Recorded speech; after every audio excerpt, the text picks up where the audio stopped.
Welcome to the Rockstar Advocate channel. I'm your advocate, Suze, a growth mindset and productivity coach for music industry professionals. We're currently on hiatus from the Redefine the Hustle podcast, but in between seasons, I'll be sharing short videos here on this channel to offer tips on productivity and mindset reframes to help you build a more sustainable career in music. Now, I told you on the podcast, if we surpass 300 subscribers right here on the YouTube channel, I would share my presentation on navigating grief in a post-pandemic world that I created exclusively for CD Baby's DIY Musician Conference back in August of this year. We recently hit that milestone, so I'm making good on that promise. And this comes at an important time because the holidays can be very difficult for all of us who are struggling with or navigating through grief. If something in this video resonates with you, I encourage you to comment below or share this video with somebody who you think could benefit from tuning in. It's time to destigmatize this conversation around grief of all kinds. So let's dig in. My father passed away in 2013 from a sarcoma that was likely caused by surviving 9/11. 7 years later, I was working with a client on their VIP day, a service that I offer where we dig in for 6 hours together, going deep into their career, planning out their next steps, strategizing for this next chapter. It was the first year that I worked on his anniversary, and I was terrified. Would I be able to get through the day, let alone meet her expectations, and be able to deliver on what I promised? Turns out, it was awesome. The day could not have gone better. She was pleased and excited and looking forward to what was to come. Now, I had been staying with my mom earlier that week, and since she was going to be gone all day, I decided to stay there to meet virtually with the client. Just as we were ending, my mom walked through the door. I said goodbye to the client, and then I raced over to her and followed her as she was walking directly into her bedroom. Now, I could tell she had been crying, but I figured given the day, it was understandable. I thought for sure if I tell her how amazing this day went and how I was able to overcome a day where I never thought I could get my mind off of the loss or get through the day, it would give her hope and we could bask in the success. But before I could share any of that, she turned to me and told me that my cousin, who had just turned 40 not too long before, took his own life that morning. I had just spoken with him the day before. He was doing better. And he wasn't just my cousin. He was my confidant, my big brother, one of my best friends. We shared so many intimate conversations together. We're who each other would turn to when we were having a really difficult time. The color left my world that day. That was March 15th, 2020. The next day was lockdown. In the weeks that followed, my business was booming. Artists wanted support, they wanted clarity. My calendar was filling up.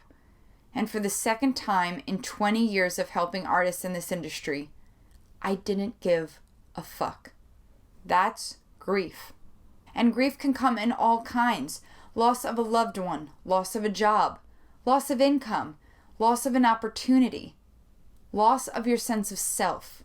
And I don't know anybody who hasn't experienced one or many or all of those kinds of grief in the last 2 years.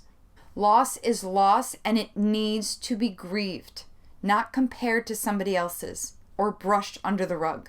But it isn't something that lessens or goes away on its own. It's something you don't get over. It's something that you have to go through. And we hear about these 5 stages of grief, but they're not a linear progression of denial, anger, depression, bargaining, acceptance. They coexist, they circle around each other and muddy together. It's a journey and a messy one. Grief isn't something to avoid or something to hopefully get through quickly so we can get on with things. It's something to embrace and learn how to contend with. I've learned to bring my grief with me. I've learned how to live with my grief, make space for it, not excuses. Another thing to contend with, global grief. We are naturally empaths in this industry. Creatives can't escape it. We wear our feelings on our sleeve. That's our superpower. It can also feel like our biggest burden. Just when you think you've learned to cope with your own grief, something happens in the world around you that triggers those feelings and causes you to empathize with complete strangers. That's how we can start to get emotional when a celebrity passes or tragedy happens in another state or war unfolds halfway around the world. But we feel it.